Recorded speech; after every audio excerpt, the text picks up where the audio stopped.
we go open to the audience. I support Mr. Hayes fully. Interest rates were far too low for that situation. And now we have to try to find some kind of tool how to act in these situations. Okay, very restrictive fiscal policies might help, but I think that's not enough. Do you think we have a chance of stronger economic governance to come via a tax policy which is more social just than what we had up to now? Shouldn't it be made democratically accountable to the European people by electing, for example, a Commission President? To what extent do any of the panel think that really good politicians are missing? I'll ask the question first. Politicians must take responsibility for this crisis in the same way that bankers must and the supervisory system around that. But it does seem to me that we have got to move to a system where we take on board in a much closer way the view of independent advice. We've recently established a fiscal advisory council in this country, which on a quarterly basis gives public advice to government in a totally independent way.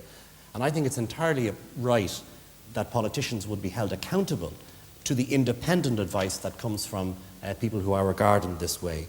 But ultimately, too long, the Eurozone project has been a project of finance ministers, not enough dialogue within parliaments, and certainly not enough dialogue within the Commission. We need a strong Commission for this. Can I make this point? That if we look back in the course of the last number of years, this crisis, clearly Europe is going towards this dominant intergovernmentalism at the moment. It is my view that we need a much stronger Commission. It's not just good for small countries, it's good for the European project as a whole. The question about having better political leadership is really a question about having a better idea of what exactly to do now.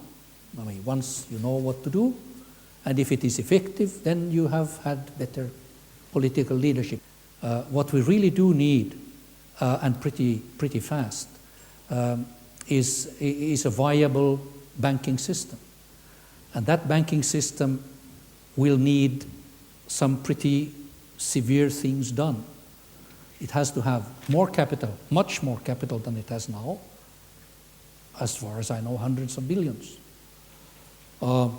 It will have to, the banks which cannot be capitalized or are too expensive to capitalize will have to be closed. They have to be fused with each other. All this has to be done, I think, pretty much before we can start talking about growth. I'm not sure if it really makes sense that we have all over Europe the same taxes, because we are 27 countries, and we need 27 different approaches for the economy and for the taxes in a certain amount. So I think we had too less integration in the past, but we will not be able to have a United States of Europe within 5 years. I don't see that. Soak the rich or do something through taxes and so forth. It's not going to solve the big problem. What it might do, and I simply don't know, it might be different in different countries, is to make the policies that are necessary more legitimate. Central banks set interest rates on the basis of consumer price inflation. It seems to me that they've got to focus on asset price inflation as well. Now, there are big problems with that, but some sort of composite index of consumer and asset prices and target both together, but ignoring interest rates as central banks did and believing that asset price inflation doesn't matter has clearly been wrong, and central banks need to look at that and address that more seriously in the future.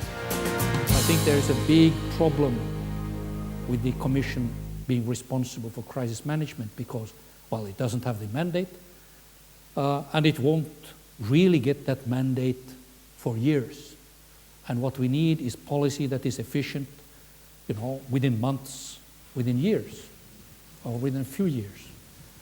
And the only institutions that really have that mandate and those resources at the moment are the national governments.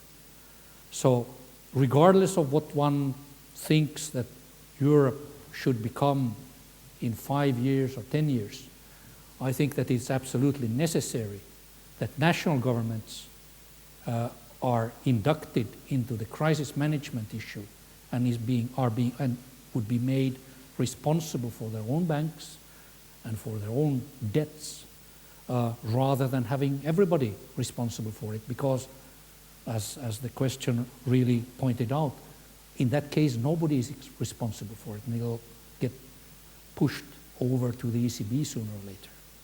So I think we need a real rethink, and in the crisis management issue there are really two stable configurations, I think. Either you have one only, European finance ministry that takes care of it, and that's years off if I'm right. Or you have to have the national governments, which can work now. Anything in between is a halfway house with, crisis management in public by committee. That's not going to end well, I think.